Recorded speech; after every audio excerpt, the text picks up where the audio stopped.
Saturday, Christmas comes early. Unbelievable! Welcome to this incredible scene. Bills. To the end zone!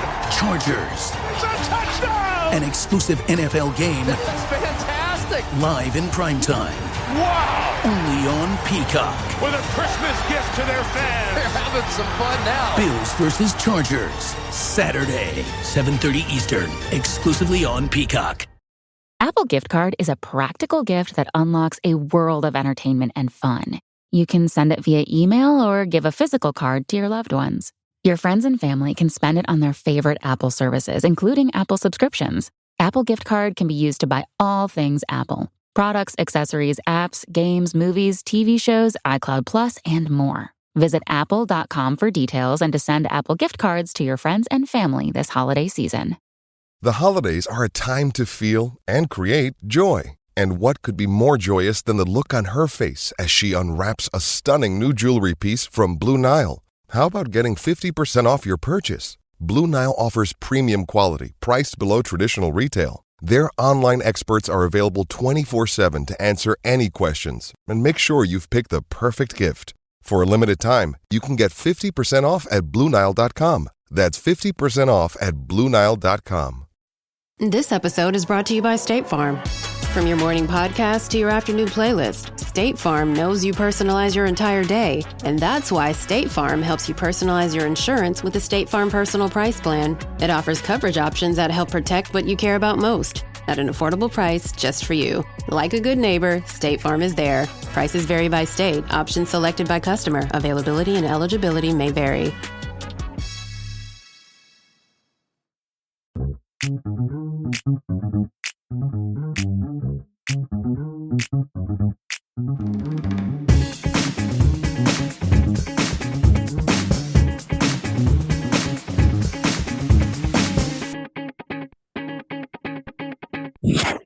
Welcome back to another episode of Keeping Current. It's been a little bit of time since we've been able to do one. Just everybody's been going in different directions, and we're still going in different directions. So I'm going to do this one a little bit different today. I'm going to do 3 segments because I have 3 people that I want to talk to about the current.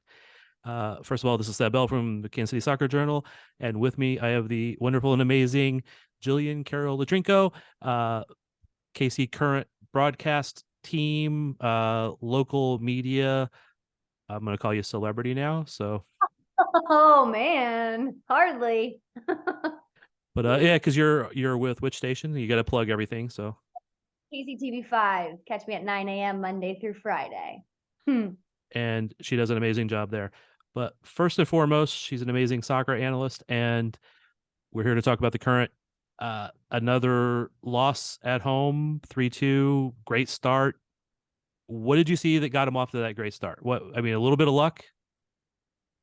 Honestly, and I even asked this question after the match in the presser, I just felt like they were all operating on the same page for the first time, maybe all season, honestly. I think this was their most cohesive, positive, foot on the pedal start to a match. So, yeah, of course, there's going to be a tiny bit of luck on your side if you're able to find the back of the net in 22 seconds.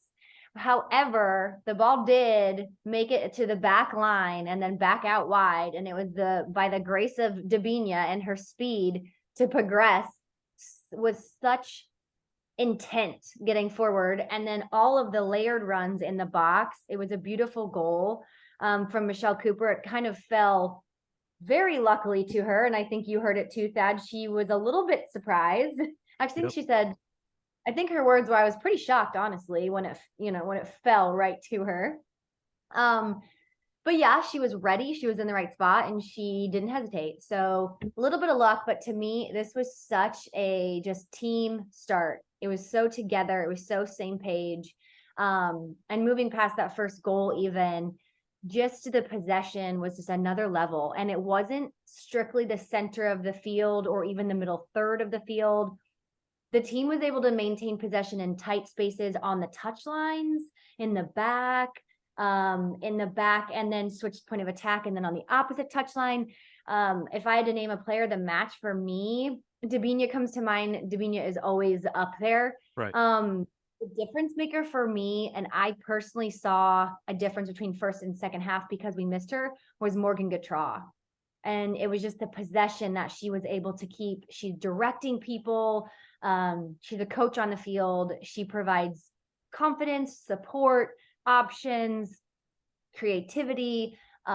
She just added so much to this match, and to see her through that first 45 was awesome.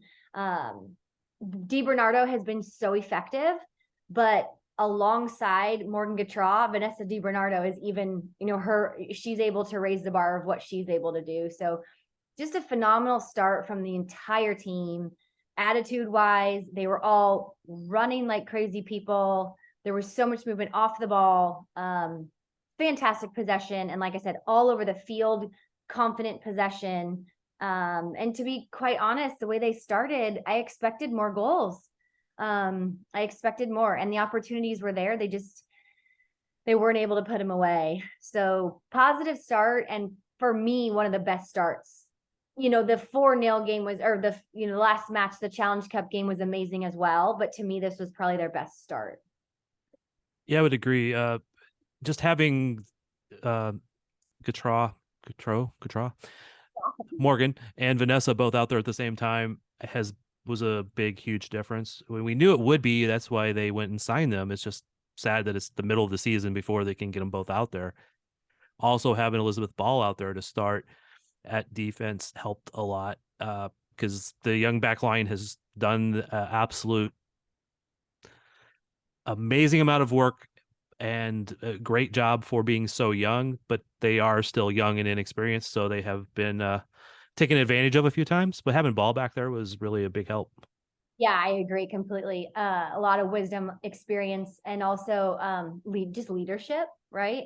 But on that note, I mean, I don't feel bad, but I just think twice about Gabrielle Robinson and Croy Soto. I don't feel like they're being stunted in their development, but I do think some of their development has been put on hold because they're needed on the field, right? Yeah. And the best teacher of the game is the game. We know that. However, I think being so young, being able to watch from the sideline and play some is the most ideal way to learn. So I do feel like their growth has been challenged. Yes, exactly. But it's been awesome to have Elizabeth Ball back as well. And I just can't wait till and on that same note, obviously Kristen Hamilton, when those three didn't get the minutes in the second half that they did in the first, for me, I did see a drop off. And so, I mean, and that's kind of expected, right? But yeah, phenomenal start for the team, front to back.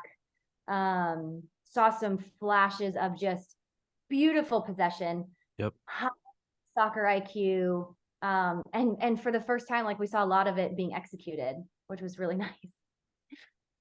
One of the things that you said, and you've said it a couple times, but leadership, with Morgan out there, with Elizabeth out there, Hamilton out there, there's a leadership that wasn't necessarily there before, or not as consistently, or I don't want to criticize anybody, but how much that leadership comes into play, I don't know if a lot of people necessarily realize that when they're watching the game. But from you as a player, you as a coach, how do you see that leadership changes the game? Yeah, that's one of those like intangible statistics. Like, nobody's going to get, there's no stat line for how many minutes of leadership you provided, but it's imperative. You have to have a voice. You have to have communication, and someone willing to step up and do the coaching on the field, right? And not only, sometimes we equate leadership with being a communicator or being loud. That's not always the case. You can be a quiet leader, you can lead by example, etc. It's just, you're going nowhere without a leader, right? You're not doing anything without a leadership people, a crew of people who are willing to say, hey, this is what we're doing, now let's go, right? So it's tough. And there's certainly been multiple players who have stepped up in their moments and really put the team on their back, or really provided that leadership that's in a moment where they're down 3 goals or whatever it is, and things aren't going the way they want. We saw Vanessa DiBernardo pull the team together, physically pulled them into a circle on the middle of the field and say, hey, that was one goal. We've got to put it behind us, short memory, get our acts together and let's go. She is a person who I feel like has quietly and slowly risen as a leader. Obviously, we saw her with the first time with the captain band on not this match, last match. And then this past match when Hamilton left the field, she handed Vanessa DiBernardo the captain band. So, not to say that there aren't other players with leadership qualities, but oftentimes, and in a league like this, and when you have rookies around you getting major minutes, it's going to be that person with the wisdom, right? With the experience, with the minutes. And those are things I think about when I think of Morgan Gautrat, Kristen Hamilton, Elizabeth Ball. So it's so important. And the team has been doing an incredible job of, staying positive and focused and I guess dialed in without quote unquote some of their leaders on the field. Right. But I do think that we saw the difference that leadership can make when Morgan took the field. Yeah, and I think for me, when I'm looking at it just kind of in a micro level, those good leaders are kind of helping the other players know where to be in those moments because they use that experience that they have. So Morgan might be, pointing for Gabrielle to move over to cover behind or whatever, right? Exactly. It's just that's how that experience comes out. Mm-hmm. I think we didn't get to the second goal yet, but Dabinia PK, the cross goes in, goes off. Was it one of the Ashley's arm? And we get the VAR call for once. One time all season, I'll take it. Yeah. And Dabinia obviously puts it in, no problem. Made it look easy, which that's what she does. And, that's one of those, sure, it wound up to be a penalty. But before the penalty, it was a pretty decent opportunity, right? Like you just said, the ball came in, the cross came in. And so, teams can always say oh, but they got a penalty, but it was truly an earned opportunity in my opinion. Yeah, it was. The Washington's first goal, 30-something minute, I forget exactly, but again, a shot that took a little bit of deflection. I think it was off of Ball's leg, maybe. It kind of went in a little bit slower than you would want your keeper to let it in, but it was a deflection, so she was probably not reading it until then. Yeah. But they came back and started playing really well right after that. They didn't get down, like you were saying earlier. They came together and kept playing. Yeah, they showed some maturity there, some resilience there. And I believe that is also after they scored is when Kansas City had the goal that was then called back. Yeah. So, that might have been, although unfortunately it was called back, one of my favorite goals this season. So I guess I can't really count it as that, but you're right. They came back. They didn't let that defeat them, where in the past they didn't give up ever, but in the past they remembered it and it was in their mind and kind of digging at them. But they would often give up a second one very quickly. Exactly. Yes. I was going to say the difference in this match is they didn't sit back afterwards. They went hard and they all went together. Numbers were getting up. It was a team attack. You're right. They did not give anything up. They did not. And Washington was pretty physical, I would say, from the beginning. I can't remember what minute it was now, but I want to say right around the half, the fouls were 11 for Washington and 2 for Kansas City. So it was a very unbalanced physical game. But Kansas City never stepped back. They never took a defensive posture. They went after it every time. And then, like I said, that goal from the one that was called back, but the one Dabinia, she really was finding herself with a long range shot a little bit, maybe more than normal. And this is what that was. She was at the top of the box, maybe 10 yards out of the box. And what I thought she was winding up to just smash one on target. And at the last second, it just hooked to the left and found Kristen Hamilton. And Hamilton, one of the best touches I've ever seen, kind of went down. It probably came at her belly height wise, but she came chested it right off the ground and smashed it in. Oh my God. Those girls they never gave up. You know, that goal right there that fortunately got called back. They just got scored on, and then they went and created that goal. Like, they never once thought, oh crap, it could be over, you know? And I really think, and I think Coach mentioned this today, but I really think if that goal goes in, they don't score. Washington doesn't score again. Yeah, and it's a mentality thing, and that's probably true.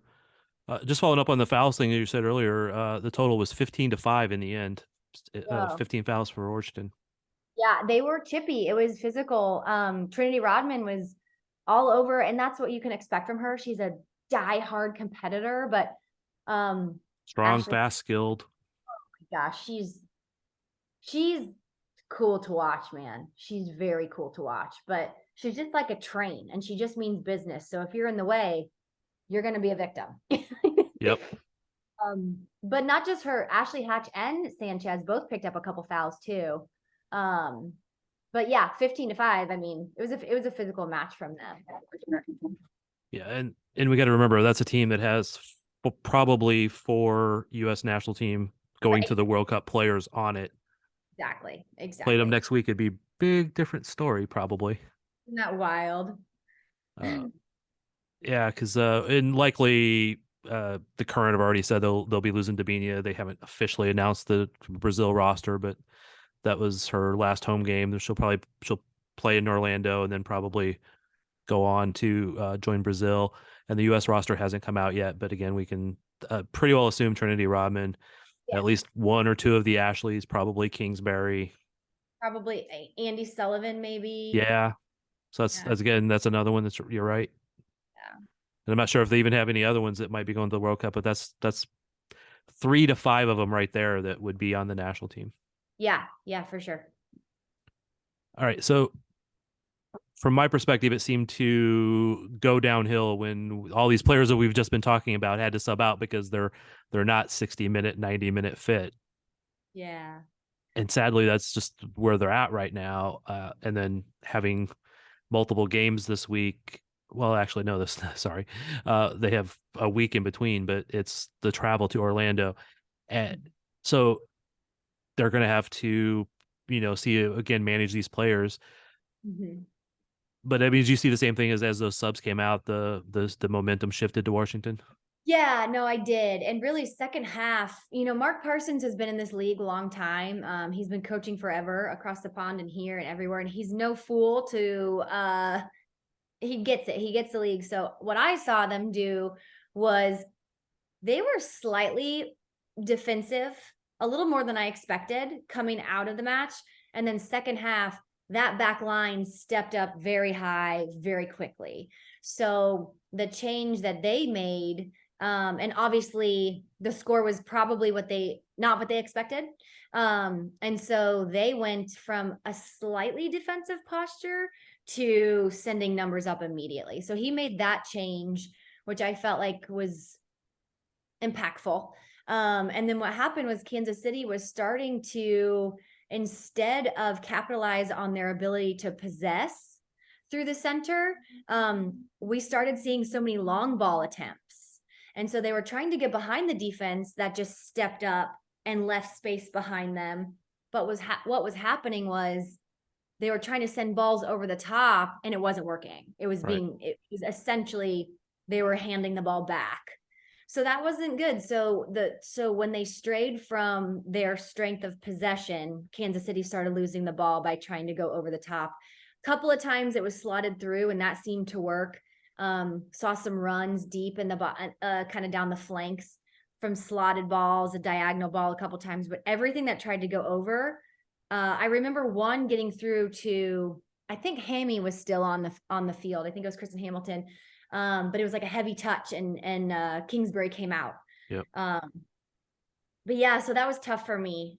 And Mimi Larson came in and was working. I mean, she was side to side and pressuring and she just really wasn't ever receiving the ball with her back to goal or really given an opportunity to get behind the defense. So for me, it was the personnel and then the fact that, and it's related to the personnel, they just stopped trying to possess through the center. So it didn't work out. I would agree. I will say one thing for Larson. She did get the ball in one spot in this. I can't remember exactly what time it was, but it was probably just inside the 18 or right at the edge of the 18, and she was able to get a little bit of a turn on it and got a really nice shot. But Kingsbury was able to read it, and if it had been a different keeper, that may not have been saved. That's a good point. She turned with her first touch. Yeah. It was quick. Yeah, she was ready. And excuse me, I remember saying in the broadcast last week, Coach told us that she had never seen Mimi Larson score so many goals in a week of training before. And so we were like, this is great. But then she came in, and to your point, sick turn. She was really aware. She did it quickly. And it was a beautiful strike, but Kingsbury, she had it covered. She did. But you're right. Maybe on a different keeper, might have been a little out of position to start, might not have seen it coming. Who knows? Yeah, I was very impressed with that shot at that moment because of where I was actually shooting from. It was a really good angle to see it. This is often when I'm shooting a game, I don't see a lot of things that people can see from a higher angle, but I also see things that people don't see. And it was a really good angle through traffic that she placed that ball. So I was really happy with it. Just a little bummed it wasn't a goal. Yeah, exactly. I'm pulling for her. I feel like she's going to have a moment where if she can finish like just this first goal, I think it's going to be like somebody ripped the top off and all the grasshoppers are going to jump out of the jar. That's a unique way to phrase it. So that is some high quality analogy / coaching from St. Thomas Aquinas High School. We were told to be the grasshopper. Whoever jumped out first, everyone else will follow you. All right. A well-known school for women's soccer too. It worked apparently. All right. So I know we only have a limited amount of time probably because you have so many things you're doing in your life. As I'm trying to try to decide which question, so I'm stalling to figure out which question I wanted to throw out there. But as Dabinia, when she does go off to the World Cup, and they're going to have to rely on a little bit of different style of play because there's nobody that's Dabinia. I mean, you could say, "Oh, we have a 10. We got 10s that can fill in," but nobody's Dabinia. Yeah. You think that they rely on that possession and a little bit different, more solid build up, where they're going to try to play Mimi and Hammy in a different way instead of like relying. Because the reason I'm asking this is I often see teams that rely on a player. Oh, we get the ball to that player, and it's a a negative for the players around them sometimes because they don't get as involved as they could. Maybe this actually helps the Current while she's gone to build everybody else into a cohesive unit that when Dabinia comes back, she's just an add-on at that point. Does that make sense? What do you think? What kind of add-on, man? That's like that'd be an amazing one. But yes, no, I agree with you. So it's hard, right? Because this season was so atypical for a team to have so many injuries. And then this new player in Dabinia. And so there's not the lack of quality players around her. I'm not saying that by any means at all, but I am saying a lack of the returning core, right, of the team, and bringing in this new, very unique, like qualities, right? This new player with unique qualities. And so it's a mesh of like, okay, we're a lot of newness. And oh, by the way, we have this like wildly high caliber new skill set. So how do we make this all work? So it's tough because I just don't know that halfway through the season, I think they're just now figuring it out. Right. And so to your point, yes, she will be removed and it is absolutely going to have to change how they attack, how they possess, how they do everything, because she was such an impactful player. I am really excited for the potential of Vanessa DiBernardo to get more offensive. We know she wants to be there. We know she was really playing that 6 out of necessity. So to your point, I am hoping that we can see her plugged up there and maybe the 10. I also think Cece Kaiser has a lot of the creativity. I'm not comparing her to Dabinia. Dabinia plays her own way, but Cece Kaiser has a high soccer IQ where I think she could do some really good things there. And then to your point, you've got Hammy, you've got Mimi Larson. How are you going to find them? And Michelle Cooper all have speed, but specifically Larson and Cooper, they have the physicality as well, right? So I do think it's going to be different. I think with Morgan Gautrat getting regular minutes, hopefully soon. And obviously Lowe is going to need some time to recover, but Chardonnay could come in and just hold down the 6, the 8, and then hopefully DiBernardo can go up to the top. And she's a tactical mind as well. So not going to be the shifty kind of cheeky Brazilian style, but she'll bring possession. And as we saw the last 2 matches, she's been shooting quite a bit, which is great. So it'll be different, but the good news is there is personnel there. 4 weeks ago, 6 weeks ago, there really wasn't, unfortunately. So it's going to be a tough loss for sure. You can't replace Dabinia, but I think that you said it today with talking with coach, like opportunity for the next man up, right? Like this is an incredible opportunity for others to step up. Cool. Anything you want to throw in there that I wasn't smart enough to ask you before we move on to another segment with another person? No, I just also think it's really exciting. So tomorrow the team is having their final topping out ceremony. So the beam that fans signed at the game, that's going to be the final beam as far as the new stadium goes. So it's just so exciting to see that constant growth off the field, on the field as of late, but also that. So I'm just happy for the team. Cool. Yeah, sadly, I won't be able to be there. I have to be out of town, which is one reason we're recording today. So. Yes. I forgot about that. Yeah. And looking forward to Orlando. It's going to be wild. And isn't it crazy to think, what if we got to play them a week after a week later, maybe, because you think about Adriana and Marta and their presence there, but gotta love the schedule, man. Yeah. Can't control that. Yeah. All right. Well, Jillian, I really appreciate having you on as always. Great to talk to you. I know do you want to tell us what you're doing tonight that we had to do this afternoon? Oh, tonight is a week that I'm back with the Chiefs, actually. Awesome. Yeah. Just staying busy, man. Cool. Well, enjoy and greatly appreciate it. Cool. Thanks, Dad. I will see you soon. Safe travels. And we will maybe have some ads in between this and the next segment. And if not, bonus. Okay. Thank you. This episode is brought to you by Google Pixel, the official fan phone of the NBA and WNBA. The new Pixel 8 and Pixel 8 Pro are built different. How? Take the Audio Magic Eraser tool. It helps block out distracting crowd noise so your play-by-play commentary sounds crystal clear. The only phone engineered by Google brings out the audio you care about so your videos sound as crisp as they look. Learn more at googlestore.com/pixelnba. Audio Magic Eraser requires Google Photos app. May not work on all audio elements. 'Tis the season to shine with H&M. Discover the holiday collection and find fashionable pieces for your wardrobe or for under the tree. Get inspired and dazzle with this year's glam. From tuxedo styles, bow detailed pieces, impressive prints, and more. From unforgettable looks to unforgettable gifts. With fashion finds to home decor, find it all at H&M. Treat your loved ones and yourself this season. Shop in-store or at hm.com.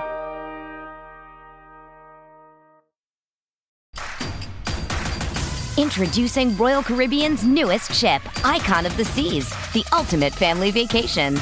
The ultimate 6 slides, 8 neighborhoods, 0 compromise vacation. The ultimate never done that, can't wait to do it vacation. The ultimate chillin' by a different pool every day of the week vacation. This is the Icon of Vacations. Icon of the Seas, arriving in 2024. Book today. Come seek the Royal Caribbean.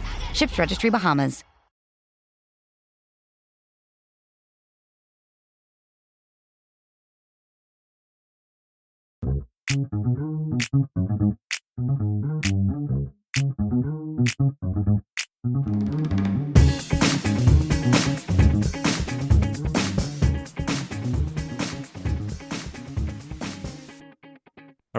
Back again with segment 2 of the latest Keeping Current. I have with me now Keaton Coad, and thanks to Jillian for having joined on the first segment.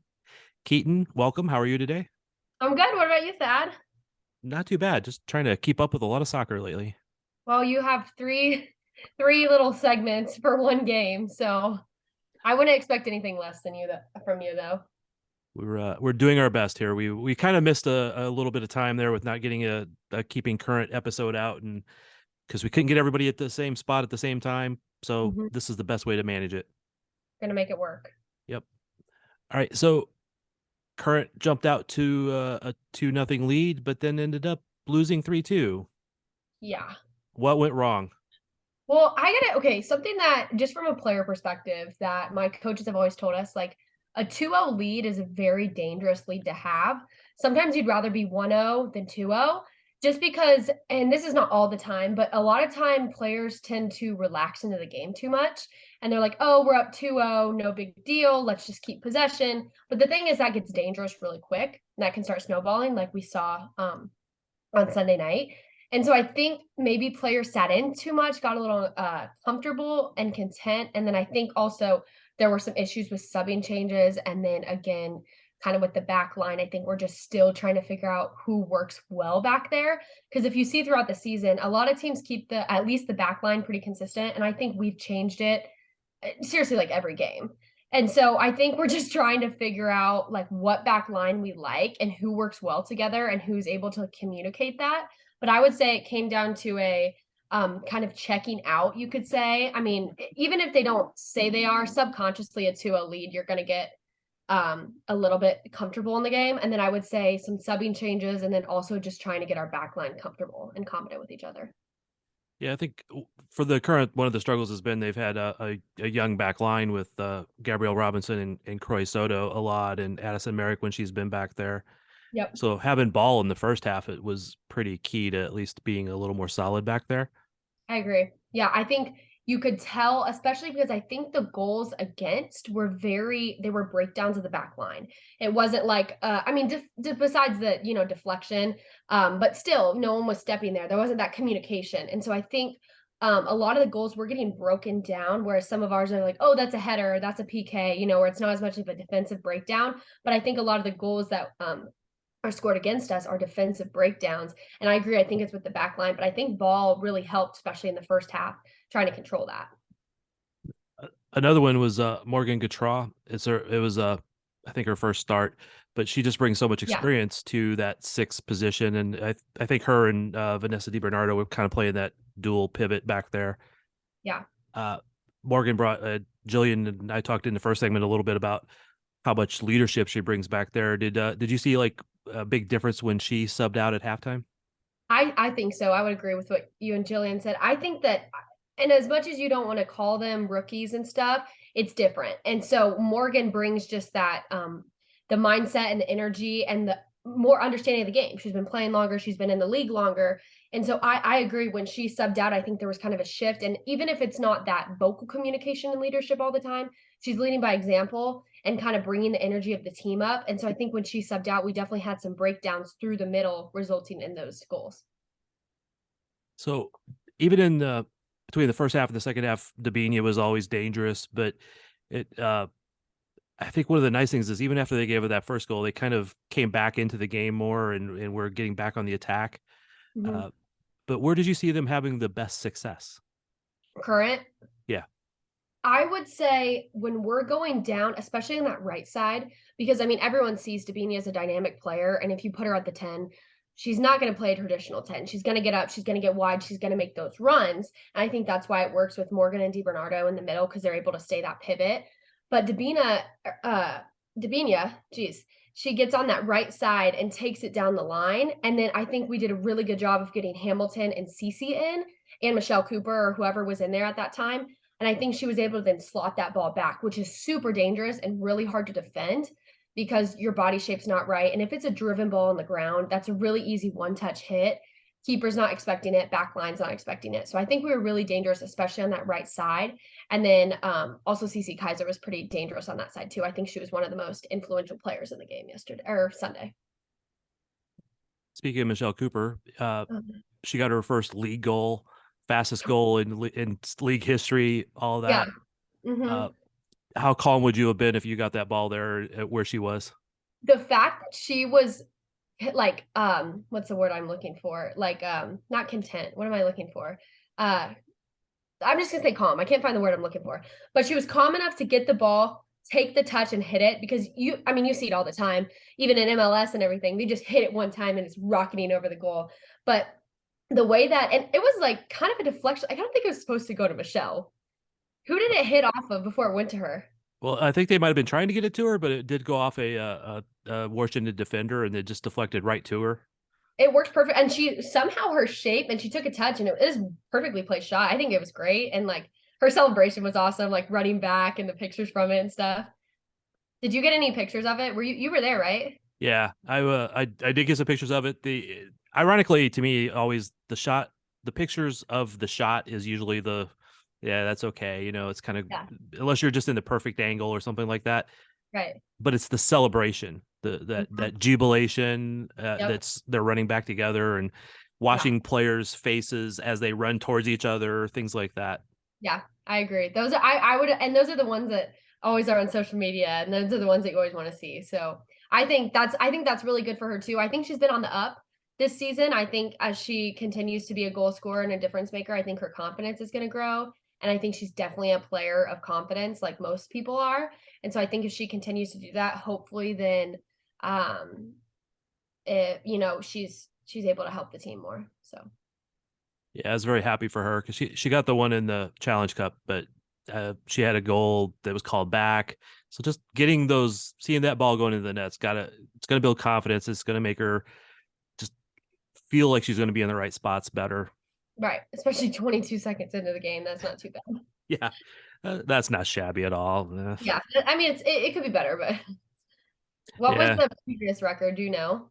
Oh no, that's a good question. I'm gonna ask that. What, like 23 seconds? Yeah, we should have told her we expect 21 seconds next time. Yeah, exactly. Come on, be a little bit faster. Right. So I didn't really prepare you, I don't think, for this question, so I'm throwing it at you. So sorry. Okay. That's okay.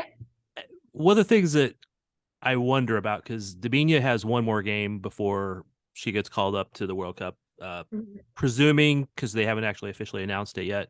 Yeah. And I've asked Jillian this, I asked Coach about this, but when she goes, how do you think it affects the team? Obviously, you're losing the single most talented player off the team. Every team's going to be losing players. Washington would have lost 3 to 5 players. We'll find that out tomorrow. Right. But anyway, to me, I've seen teams lose their single best player, but actually play better as a team. Right. Do you see them coming together like that, maybe being a more possession team and not just we're going to rely on brilliance? I mean, I think if you look back to current last year, I think we've always been a possession team. So I think when Dabinia came, obviously she's brought this energy and stuff, but I think she plays a different style.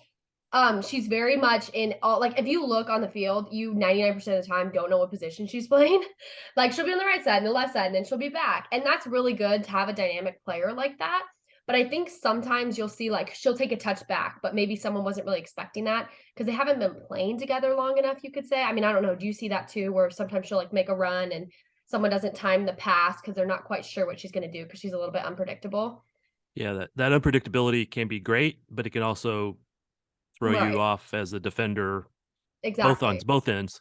Right, exactly. And so I think that I think it's going to go one of two ways. I think either the team's going to be like, oh my gosh, what do we do? But I also think Cece Kaiser stepped up a lot. I think having Kristen Hamilton back has really helped. I think Michelle Cooper has done really, really well. I think we might be missing a little in midfield, so I'm not quite sure who would step into that position.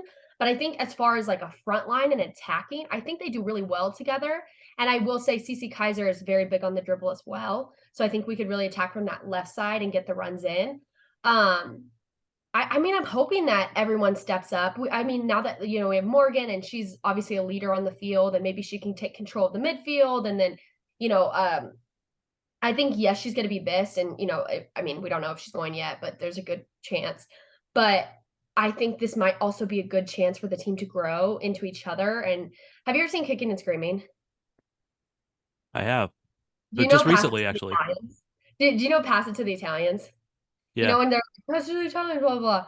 And then like they don't have the Italians anymore. So they need to like kind of figure it out on their own. So I think like as dumb as that sounds, I feel like it kind of applies to this. And so I think that them being able to play with each other, and then yes, Dabinia is obviously a very important part of the team, but then when she comes back, she just, yay, this is a plus. It's not like we rely on her. But I think the team will do well. And I think these past couple of games, maybe they haven't gone how we'd like, or, you know, there were technical breakdowns, but I think we're starting to grow and get better. Like, I think maybe it's not the results we want, but I think it's starting to look better, especially on the attack. And that's where she's a big pivot point. So And for Orlando, it's pass it to the Brazilians because they have a couple of them. it is. Maybe that's what people should start saying. I'm honestly, because Kicking and Screaming's on Netflix now, isn't it? I don't know. I saw it pop up on something recently and like realized I had not watched the whole thing ever. So I've seen like bits of it, and then so I actually sat and watched 90% of it. It's so funny. I love that movie. Will Ferrell is the best. So that just makes me think of it past the Italians. My wife walked in and was like, "What is this going on here?" What are you watching? That's funny. Will Ferrell, Ditka. Yeah. That's so funny. I love that movie.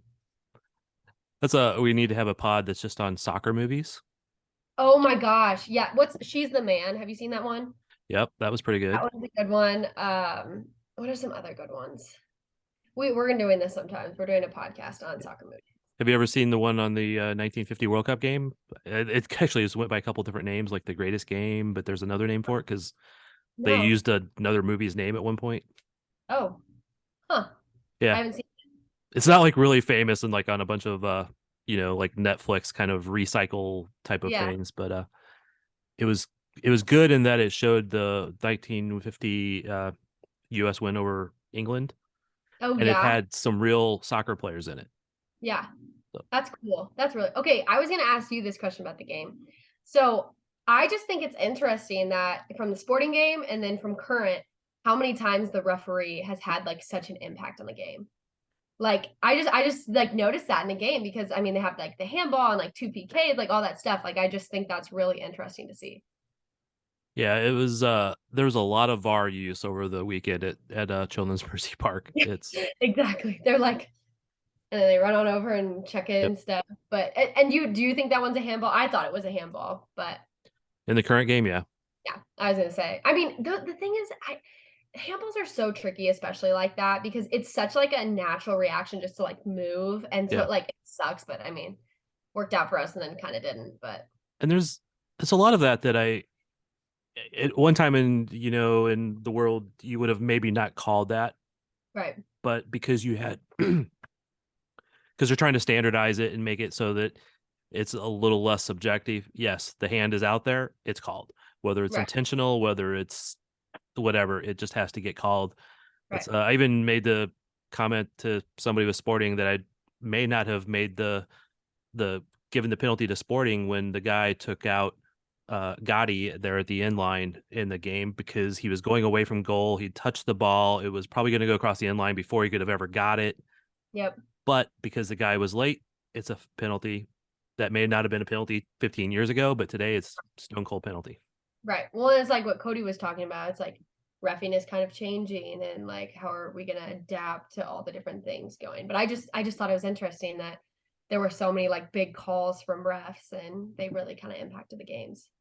I'm betting nobody has kept the stat for the number of VAR usage in one stadium on a weekend. And the offsides too. It was a Hamilton's offsides. Yep. That one, oh, I wanted her to get that so bad. I feel like she needed that just to kind of get that confidence. But it was a nice goal. It was a nice goal, and I think barely offside. Oh yeah, wasn't it her right foot just like a little bit? Yeah. Yeah. Another thing that maybe it wouldn't have been called earlier. Another thing that I was going to note though, a positive about the back line, I do think. If we're getting broken down, let's say we lose it up top, I think we're doing a lot better of our recovery runs getting back. Because I think a lot of the goals that have been scored on us have been a really quick transition, like, oh, we make a mistake in our half and then they're going. But I think as far as us losing it in our final third, and then getting recovery runs back. I think that's been really positive. I saw a lot of good runs back in the game. So I thought that was just something to know. I think they're getting a lot better at that. Yeah, and a big positive too is that earlier in the year they would have, when they gave up one, they gave up a second one within 5 minutes. Mm-hmm. At least they waited till the 80th minute to do that. Yeah. This time. Yeah. And then, it's a little different circumstance. They're pushing and things like that. So there's a little bit difference in when you give up a third goal at that point. But Right. it was just, it is at least a positive is that they are maturing and getting better. And Right. as they can have some of these players on the field for a little bit longer, I think that will Mm-hmm. also just continue. The Do you biggest think, issue for them, though, is that they're 9 points out of a playoff spot with half the season gone. yeah, I don't. So what do you do about that then? I mean, seriously, and two, I was going to say about keeping those players on the field. Do you think that's a fitness thing? Do you think Yeah. it is? And Well, the thing is, you're in season, you can't really work on that, you know? you only get it by playing at this point. Right. Because Morgan and Elizabeth both have come off injury, so they have not been able to be fit. Right. I think that's the biggest issue for those two, is that's just the timing thing. Right. You'll get the same thing with Alex Loera, who's coming back now. I saw her in practice today. Mhm. Hannah Glass, the Swedish right back, She's coming back? yeah, she was in training today. Oh, good. I would not be surprised. I'm not predicting this, but I would not be surprised if she is in the game day roster this weekend, Okay, that's good. but maybe not play. You kind of like at the professional level, a lot of time they'll take a player along with the trip just to get them in that routine, Right, exactly. get back in that whole routine and stuff. And then, maybe she comes in as a sub in the next game, or maybe she gets a few minutes at this game. Who knows? Right. Yeah, that's good. I mean, I think we were kind of screwed at the beginning of the season with so many influential players being out. Like, I think we had one of the biggest injury lists because there's just people that are influential, and our team is new too. Like, these women haven't been playing together for very long. So I think, like, as the season goes on, and even hoping we keep a similar roster next year, I think we're only going to be like growing on that, because I think the chemistry is starting to come. You can kind of see it in games, and you can see it in quick one touches that maybe wouldn't have been there at the beginning of the season. Yeah, it's a good observation. I think they've had like 8 players on the injury list almost all year. Yeah. Somebody comes off, somebody goes on. It's just Yep. been kind of ridiculous. And that's hard to do, especially because the game it's almost impossible to build chemistry in a couple of days. Like that, it doesn't work like that. It's trust, and it's playing together, and it's understanding how other people play. And so obviously it's just going to come with time. You can't force it. Nope. Yeah. All right. Let's see. Another thing of note to me was it was a really good battle between Dabinia and Kingsbury, the Spirit goalie. Uh-huh. I don't know how many times that it seemed like she was breaking in on her, and Kingsbury had to come up with a big save. Yep. She got ate up on those first couple of goals, but after that, she was just a wall. Yeah. Well, and Dabinia, I remember watching it replay. She like jumped over her head, and she like came to like get the touch, and she came out, and Dabinia had to like travel over. I mean, she's a fierce player. Like, she is not afraid to go in on the ball, and that's what you need, because these goalkeepers they're not going to let you inside their 6. Like, they don't want you there. And so I think she's the perfect player to be in there and to battle. And it's funny because she's one of the smallest people, but she battles like no other. Oh yeah, that's no doubt. She battles like no other. I'd be surprised if Kingsbury's not on the U.S. women's national team list for the World Cup. Oh yeah, she played. I was very impressed. And I mean, if you think about it, our goals they're not goals that a lot of goalkeepers are going to save anyways. I mean, they were great. They were great finishes and stuff. So yeah, well, when you pass to basically you give a player a shot from the 12-yard spot or whatever it was. You're not gonna. And then the penalty spot, essentially almost the same spot, really. Now I think about it. And so those are difficult anyways. But I think she had a really great game. That's good that you noted that. Yep. Mm-hmm. All right. Anything else you want to bring up while we're chatting? I was trying to see. I'm kind of looking at my notes here. I think we've kind of gotten through everything. I was gonna just say Dabinia and Cece, I really like them together. I think they work really, really well, and I think they have a lot of chemistry there. So I like seeing them play. But I'm a big Kristen Hamilton fan. I think she's been really, really great for the team coming back. And I think she's kind of what we were missing in that front line.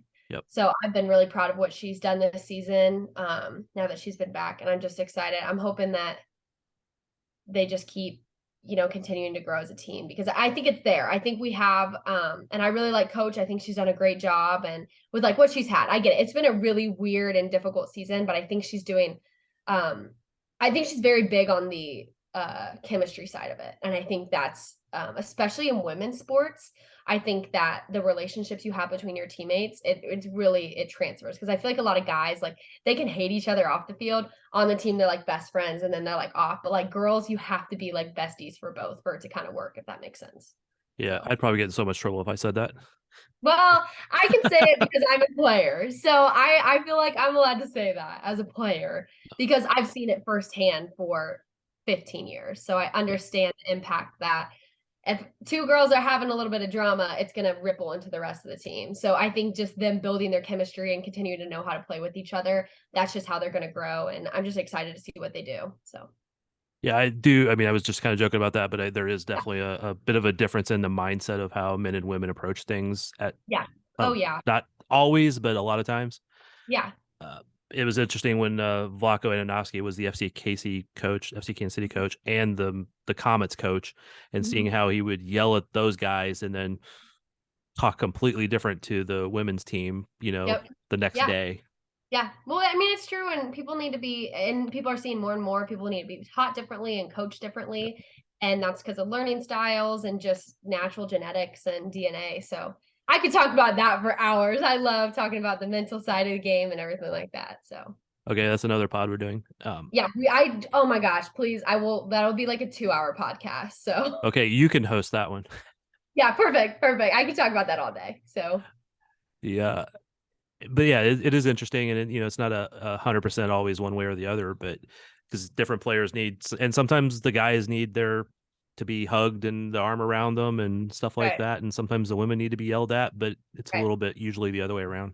Right, and that's, I mean, whatever works. So, yeah. Yeah, and it'll vary from team to team too. So. Right, exactly. So, I think that's all I got. I think we kind of covered everything, but that was a disappointing game, but I think we're, as much as it sucks right now, I think there's better things building. So that's exciting.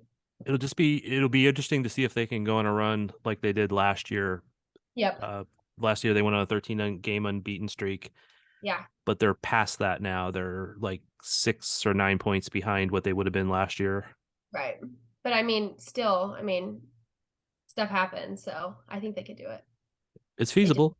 Yeah, they just need to lock in. But it has to be a lot of wins. And yeah, it does. They've squandered home field advantage because they've played majority of these games at home. Right. So then now they have to go on the road. And this may not be a great question for you, but I wonder how some teams actually will play better on the road. That's what I was going to say. And, because it's an opposing atmosphere, it's more negative, it's more, fires you up kind of thing. Yeah, I was just about to say that as soon as you said that, because when I travel for showcases, I think my team gets more locked in because your whole weekend is the game. It's not like when you're at home and it's like, okay, you're hanging out with your friends Friday night and then you're playing Saturday morning and you're going to do, like, it's the whole weekend, what you're eating, how you're sleeping. Like, that's how it should always be. But when you're with your team and you're in that environment and your one job is to go play and you're with your team, so you're building that chemistry again. I would say, from my experience, my team and most teams tend to be more locked in when it's an away thing. So, hopefully that's the case for Current. We'll see, but I think at least in the professional level, I know, like, Vermees has talked about this a lot, is when you're the home team, you feel the pressure. Pressure is not the right word, but you feel it. It's incumbent upon you to drive the game. So you're the one that has to come out and entertain the home team. Yes. Home crowd, right? Mm-hmm. So it will then make you kind of sometimes make mistakes because you do that. Right. Well, I feel like it's also like an underdog mindset. Yeah. Like, we're coming in, we got nothing to lose. Like, we're not the home team. So then it's like, I'm just going to give it my all and leave it all out on the field. Which you should be doing all the time anyway, but it's just that there is. Right. It's different. And even if you subconscious, right? Like you don't think that you're doing it, but your brain's doing all these different things. So it's easy for fans sometimes to say, well, a player should always be doing this, or always should be going all out, should be doing everything possible. But people are still human. They have all the little same foibles. If you work at Quick Trip or at an office or on the field, you still have that mindset of things are going on in your world. So yeah, it's not always easy.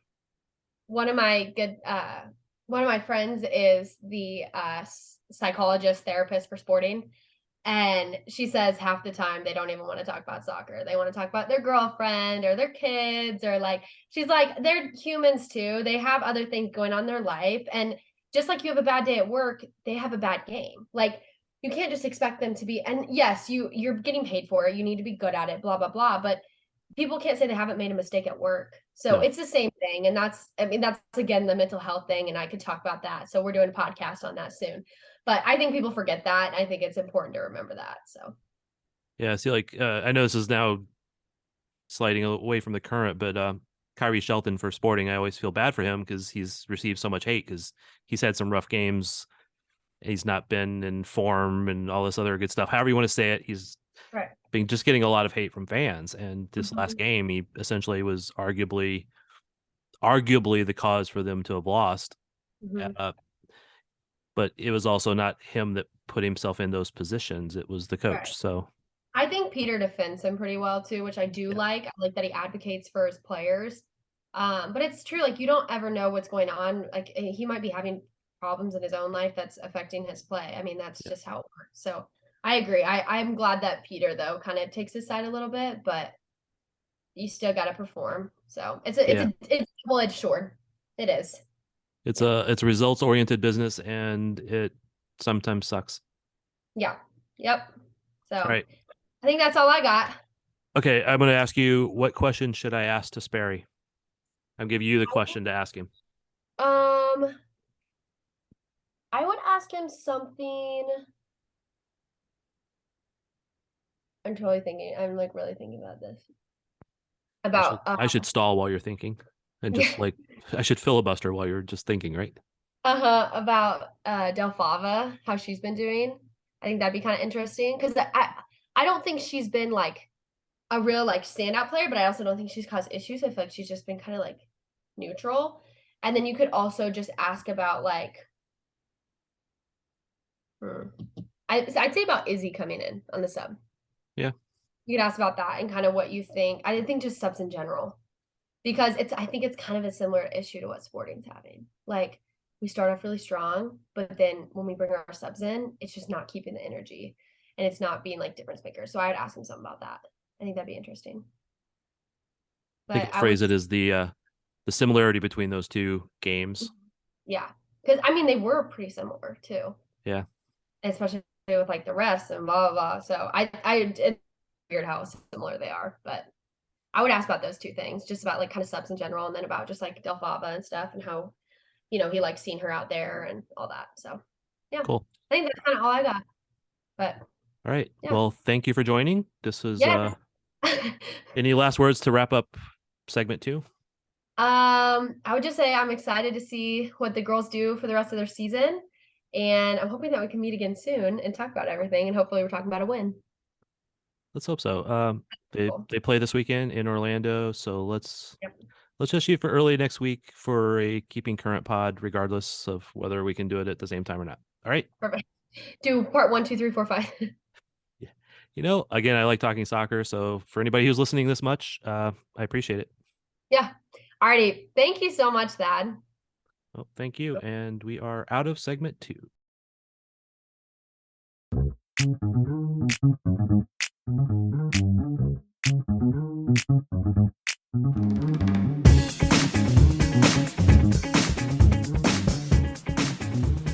All right, I am back for segment 3 of the Keeping Current podcast today.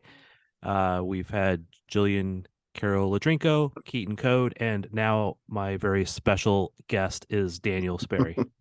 Special guest. I've been elevated to special guest. I could have said many things, and I was nice. So don't give me too hard of a time. I appreciate it. Oh How you boy, doing, man? I'm good. Doing good. I'm doing well. It's been a long couple of weeks for me and day job outside of covering soccer because none of us do this full time. But it's been a good couple of days of attempt at rest, and I think we're starting to feel closer to 100% again. So, You're referring yeah. to yourself in the third person. We. Yes, we. I'm not the only one. Today was our first day back in the office for my day job, and all of us, we basically worked a 10-day event, which sounds like a lot, but it's more like 2 events kind of split into 10 days. And oh man, everyone is a zombie. I've never seen the whole office, the whole building is just walking at snail's pace and very minimal conversations. It's quiet. I kind of like it, but at the same time, you can tell everyone's pretty gassed after what we all went through. So, Well, I'm sure. No, I've been there for that sort of thing. yeah, It was kind of weird because, like, there for a while, it's like I saw you every single day, sometimes multiple times a day for current, sporting, current, sporting, current. It was like there were more days in a week that we did see each other than we didn't. It was by far. very and then all of a close. sudden you're gone, man. And I'll like, wait a minute. I get to ask the first questions. Yes, you get to ask the first questions, and you get to be the only one to ask questions sometimes. So, Yeah. All right. So current lost 3-2 to Washington Spirit after having a 2-0 lead there for a little while. yeah. Yeah, just I've already talked a little bit about this with Jillian and Keaton, but just any quick real thoughts on what went wrong there? What went wrong was simply that they had to pull off Elizabeth Ball and Morgan Gautreau because they're not quite healthy yet. I think we saw it 2-0. I think there's some general issues with this team that they're having right now, which has been putting together the final product in the final third, because they had numerous opportunities to put this game further out of reach as well. And I don't mean to discredit the work that was done, but both these goals that they scored early were somewhat fluky, right? Like you have a weird deflection that falls in the lap of Michelle Cooper with so much time that she can take a touch inside the 6 and still get off the shot with a very good goalkeeper bearing down on her and Aubrey Kingsbury. So Audrey, sorry if I butchered that. And then you have a penalty on a ball that Morgan Gautreau is heading back across the face of goal. And that was probably, I wasn't going to materialize into the greatest chance, but it was a handball in that instance, and they earn a penalty kick. And it wasn't, they created some nice moments, but like was the final shot there a lot in this game? I don't know that it was. But they got themselves into the place where either the shot was potentially available or the shot was one pass away, and they didn't put the game out of reach in that way, because they didn't capitalize on those opportunities. And that has been, I think, a consistent theme for them regardless, but they don't concede 3 goals if Elizabeth Ball and Morgan Gautreau are still on the field. And Elizabeth Ball is good in the air. She's a good aerial defender. She has a lot of speed as well, and she knows where the line is at. And it's a young mistake from Croy Soto to not step with the rest of the line, but that's what keeps McCown on side for the last goal. And I think those are things that I think should be frustrating for the Current, because they were the better team against, in the standings, the best team in the league, and they should have won. And I don't think they were I think they were the better team by a decent margin in that match too. The Spirit. I would just interrupt to say, I would say they were the better team for 2/3 of that game. Yeah, I would say so as well. Even then, though, I didn't really feel like Washington was going to get one back until about the 75th minute. And I think that's one when tired legs really hit, and two when, they kind of around somewhere along those lines, they had to pull Ball and Gautreau off. And I think that's just a sign of I wrote a piece about it last week that they got to figure out what they're going to do. Are they going to keep pushing to try this tactical evolution, or are they going to do something pragmatic to get results? And, they tried to keep the back four and have a single central midfielder in DiBernardo with CC Kaiser and Dabinia in front of her in the midfield. And that didn't work. And so it's not good enough defensively when you have that many inexperienced players behind the back line. So you've got, at that point, you need to have maybe brought on Addison Merrick as well to play it that way. And so I think, I think there's a couple of question marks I have on that decision to, if you do have to take Elizabeth Ball and Gaudreau off, then you've got to figure out a way, put Chardonnay Curran into the match for another midfielder. She was good at seeing out matches last year, and put Addison Merrick in there to give a back five. So you have more people back there. You have a lot of aerial ability at that moment too. And you've got more bodies along that back line. And I just think that kind of bet them in the end. And so, maybe it's a good sign of things to come for them for the first minutes, but we're at a point now in the season where they need points. And the more that they drop points, the further off they're going to fall. They only have 10 games left in the regular season which you're interrupting the question that I was going to ask you. You were going to answer before I actually asked the question. Go for it. Can they make the playoffs? Yes, they can. I think playoffs. I guess I need to ask that in less of a yes or no kind of type of answer. So what do they need to do if they're going to be able to? And don't just say win. What do you think, Thad? Consistency. They need some freaking consistency. Yeah, I agree. But they need to get a lot of points, and they've really put themselves behind the eight ball by having squandered a lot of home games. So maybe. Yeah, and that's the problem. We have 10 games left. The Current have 10 games left, and 7 of them are on the road. And they are all against they're against Portland, they're against Orlando coming up here. We're going to break for the World Cup after the Portland Thorns game in 2 weeks, where they're on the road in Portland. And at that point, they will have 8 regular season games left. And that is not a lot. They'll have 7 regular season games left and 3 Challenge Cup matches. Now, most of those will be when players come back from the World Cup. And I think Caroline kind of hinted at it in the press conference, although the only thing that she did in the press conference was hint at potential moves in. There is a. You mean there wasn't a bunch of other rumors coming out of there? There wasn't out of the press conference directly. There wasn't. We'll leave it at that. But I think it's just one of those things where the team, like Hannah Glass, is going to come back at some point. We're going to get Desiree Scott into the mix after the World Cup, and we're going to, and I don't know, maybe even in Challenge Cup before, if Canada says no, that she isn't healthy enough to go, then there's opportunities for her to be included in the Challenge Cup games that are during the World Cup break. Do I see her being told no by Canada? Absolutely not. But unless she really isn't available to do that. But we haven't seen her in practice yet, so we haven't. And I think the statement from Caroline last week was that she was going to continue her rehab with Canada and potentially be on their roster for a World Cup. So I don't know if she's at the point where she can start resuming full training when she gets there, and what that looks like. But we'll see. What that's a little bit of a different environment than within the Current. So I'm just looking at this because I wanted to look at last year's standings. The cut line last year for the playoffs was 33 points.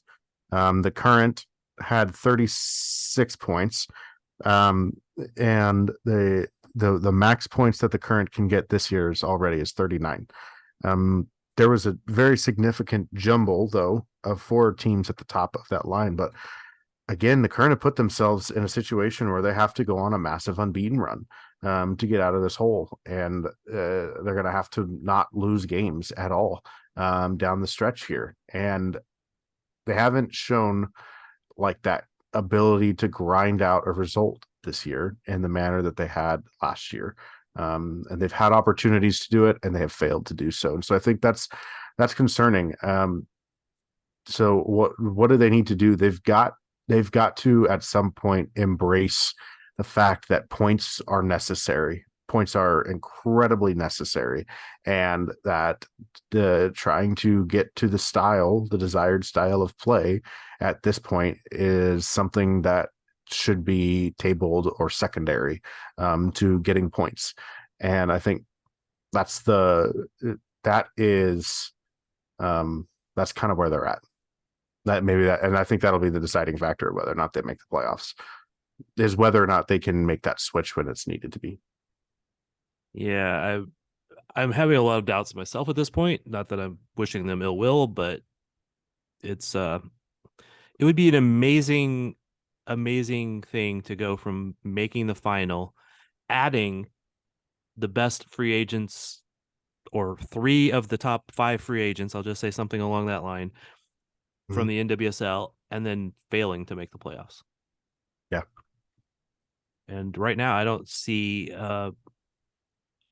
again, mathematically, yes, it's possible. Yes, they could rally together and become road warriors and knock out a ton of points, but I just not really seeing it happening, man. Yeah. I think if you look at that match, there's 3 points dropped. You look at the match in Chicago that they shouldn't have lost. They are a significantly better team than Chicago. We know that. We can see that. You're looking at that point, you pull all those back, you're at 15 points. And that's only 3 out of the playoffs, but they're 9 out. And so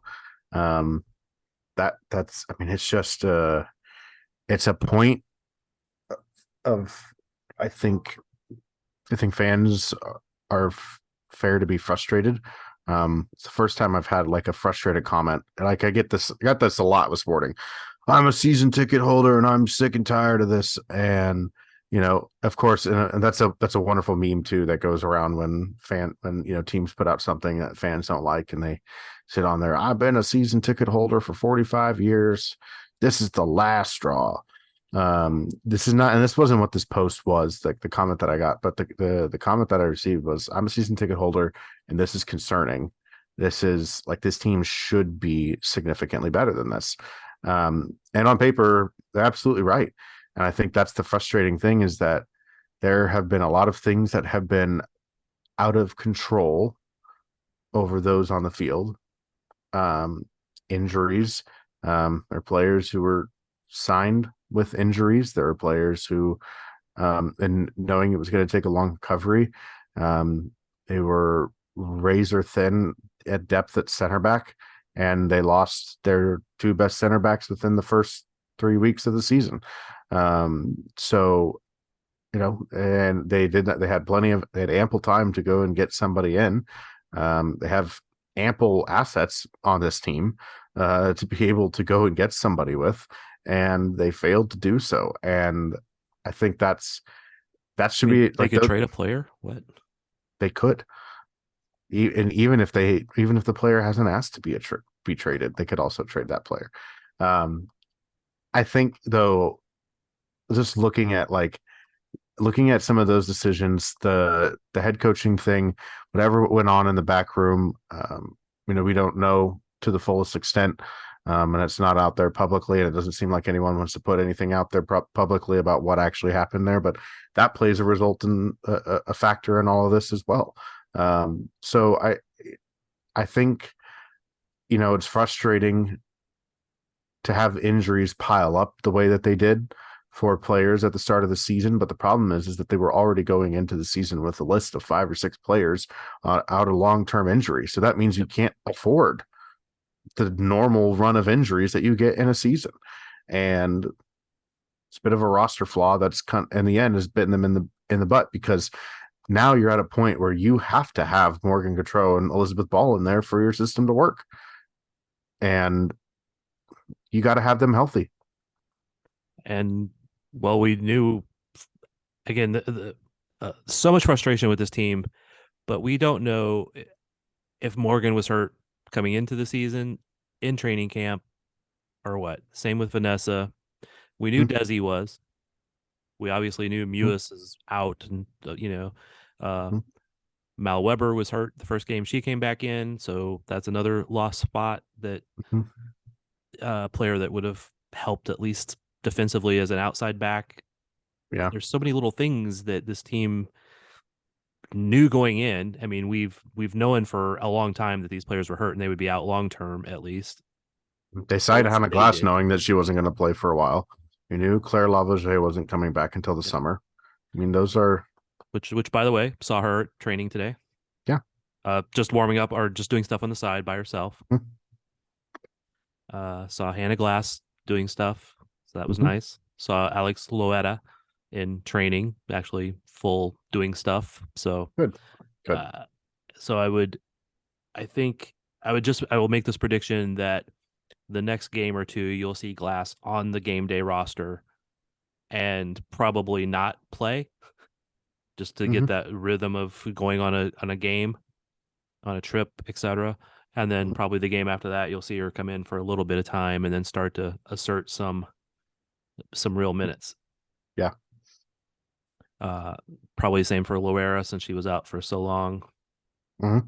She'll be probably coming back in the next week or two-ish. Let's see, we still don't know anything about Lowe, other than the last time I was told it would be a couple weeks or so.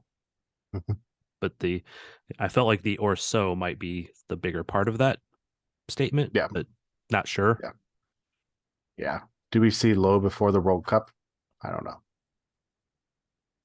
know.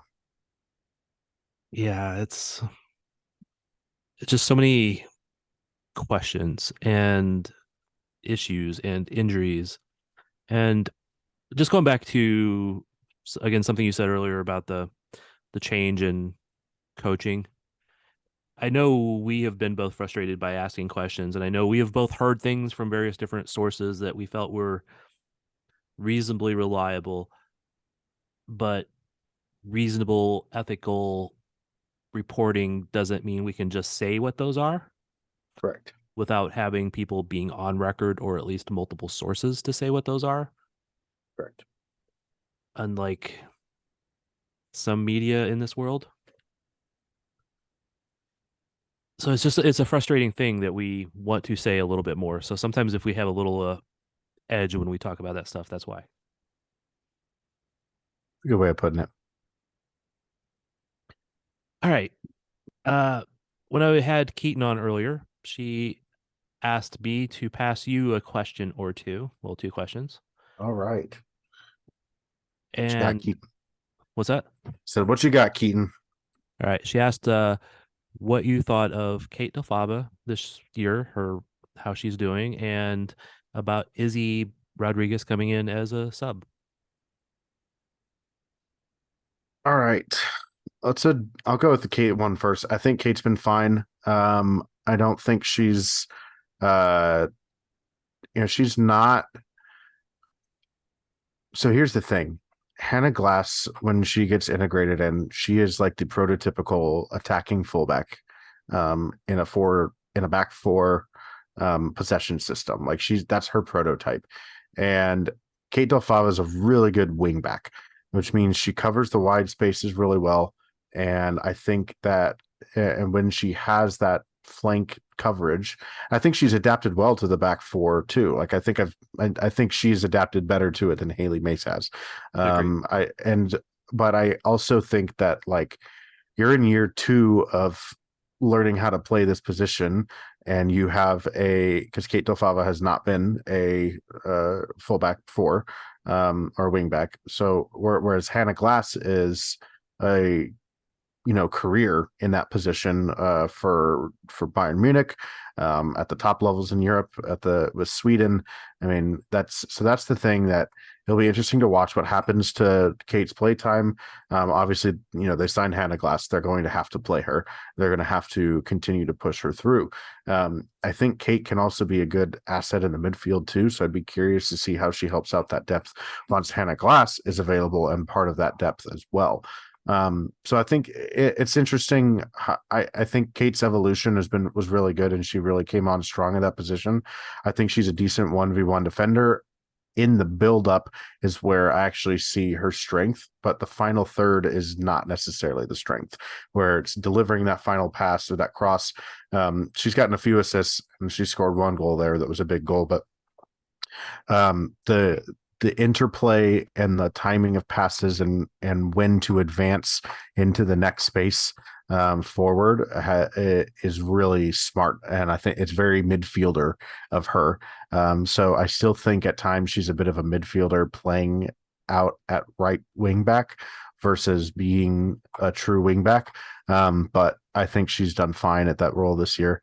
And has continued to build off of what we saw from last year for her, or at least continued what we saw from her last year. Izzy Rodriguez off the bench is really, I like the play that she brings. She likes to get very high and very wide, and I think she also has a bit of the stuff in the final third that Kate doesn't have. But because she is a natural left footer and she has very gifted service on the ball, we saw in the Chicago match, right, in the Challenge Cup, she started at left back and Haley Mace played up high, and I really liked how that looked. One, because Haley Mace is an excellent presser, and when she's pressing from a fullback position, then she leaves a gigantic gap and tons of space behind her, and that's not good. And you can't use that asset from her, especially when you're in a back four. But having Izzy Rodriguez, who's a pure left back out there with a very good attacking mindset, and she is not afraid to kind of get into you physically too on the defensive side.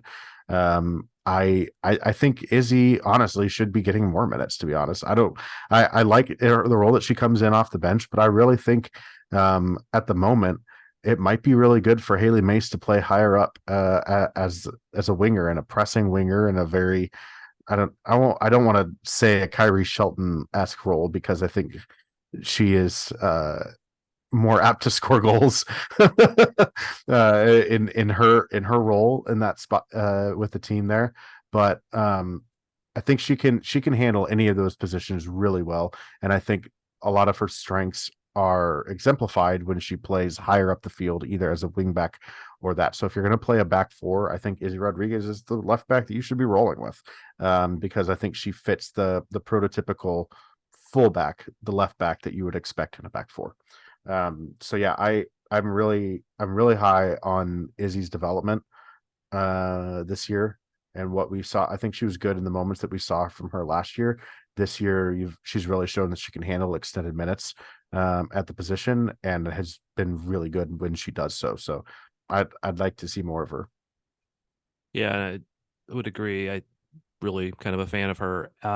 Then the biggest problem is that she's competing with Haley for that space over there. Yeah. And just it depends on that formation you're going to roll out there and where you're going to do, because Mace is too good not to try to find a place for her on the field, but at the same time, not perfect at any of those places. It's that's her problem, is that I can't go, okay, she's obviously this is her the strong spot that she's going to claim, and that's going to be hers. But at the same time, she's too good not to find a spot for. Correct. Yeah. And that's why, I mean, it works really well when you have the back five, if Haley Mace is that left wing back, fullback. But man, she is good on that attacking line, especially when they don't have the ball. And that is a different side of her game that shines when she's put higher up the field. And I think you get the best out of the left side if you've got her higher up and Izzy behind her. And honestly, there would have been times I would have, if I was playing a back five, I would have put Izzy as the left of the back three and just seen how that went. But because I don't remember them ever doing that. They did. They did? Yep. The game against the Chicago Red Stars. She was the left center back in that one. However, she's not the problem in that game. She's not the problem in that game. She is certainly not the problem in that game. Yeah, no, I remember that. Yeah, you're right. Yeah. So she played in that spot and did well there. So we're not going to call out the problem in that spot. No. We're being nice today. We're always nice At for the least, most part. At least the players, just maybe not other media.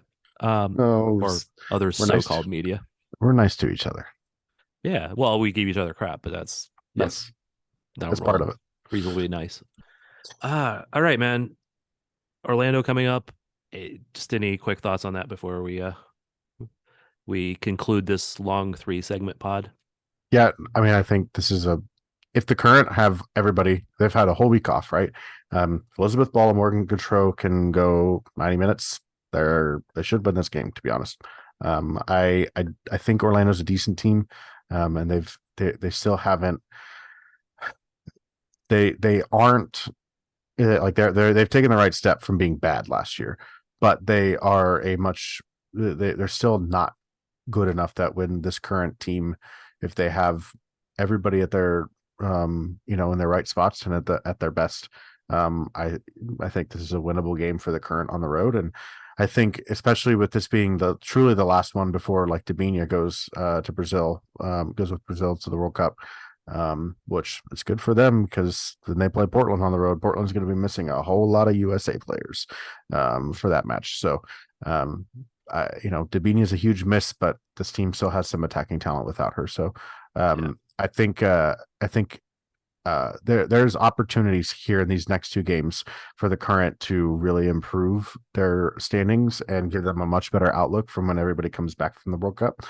And I think this one against the Orlando, you win this game on the road, then you get some confidence going into Portland, and I think they really need that. So I say this is a game that is winnable for them, and I would like to see hopefully more of what we saw from them for the first 65-70 minutes against Washington, and what we saw for most of the match against Chicago. Yeah, well, Chicago is like playing a minor league team. Anyway, they're going to be one of the least hurt teams by the World Cup call-ups. Obviously, Debinha is such a big player, and I'm gonna throw this out to you, and I've asked everybody else essentially the same question. With Debinha being gone, do you feel like they will actually maybe come together a little bit more? Because every team lots of teams that have a superstar, and Debinha is a superstar, the focus becomes on them. Oh, we get the ball up, we're playing it to that player in the box instead of thinking more about my own shot or the winger on the far side or whatever, I just wonder if they will actually have a little bit better possession style, a little bit better build up if they're not concentrating on getting it to the superstar. Yeah, maybe. Especially with players like DiRenardo and Gautreau in the middle, are very good passers of the ball, very good movers of it. So when you have that there, then I think there's a lot more thoughts about what channel I can put the ball into which player. And you might see Mimi and Michelle get more service. Yeah, and you also will see like CC will be on the ball a lot more again, which is last year did a lot of good things for them. And this year when CC's been on the ball, a lot of positive things have happened. So it'll be fun to watch and see how it shakes out. Of course, you miss the just uncanny ability that is Debinha to get out of situations that seem impossible. Like on Sunday, there was a moment where she was literally surrounded by 4 players and she popped out of there with the ball and 2 of them ran smack right into each other, and she eliminated 2 players with one quick move and was gone up the field, and they nearly scored. And it's just like, yes, there are times where maybe the overall buildup loses it because there's the focus on trying to get to Debinha, and then Debinha's got 3 players on her in the box, and there's not a whole lot of options after that. But that there's moments like that you also lose, is that the ability to just do the most the unpredictable and the highlight reel and the pull something out of nothing type of plays. So, oh yeah, trust me, I love having Debinha there.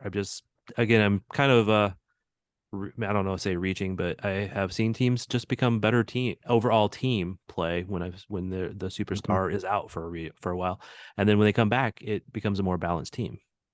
Yeah. All right, we'll see if that happens. I'm not necessarily predicting it, but just halfway. A half prediction. Yeah, It's good. That's what we do on this show is half predictions. It's a ponder. So a ponder is a theory, like just putting it out there to see how it works. Yeah. All right. Any last words, man? Nope. But thanks for following us and keeping up with our work and our podcast. And thanks for asking questions, Keaton. And we'll see you guys when we see you. And also thank you to Ryan, who I talked to at the last game. I've just ran in. Ryan came up to me while I was shooting and, hey, are you? Yes. And he mentioned that he loves the site and all the pods and all that stuff. So I gave him a shout out on the other pods that we do for sporting related stuff. But that's been a couple people just in the recently. One of them, I was at an event shooting and talking to somebody, and he goes, "I recognize your voice," and I'm like, "Sorry." So is that good or bad? No, he said he loved the pod, so hopefully that's all good. But I just appreciate everybody listening. Read, revate, listen, rate, review, subscribe, all those things that I'm supposed to say. I'm not very good at. But I appreciate it. And Daniel, thanks for all the time that you spend talking about soccer with me, man. That's what I love to do. So it's a blast, man. All right, and we are out.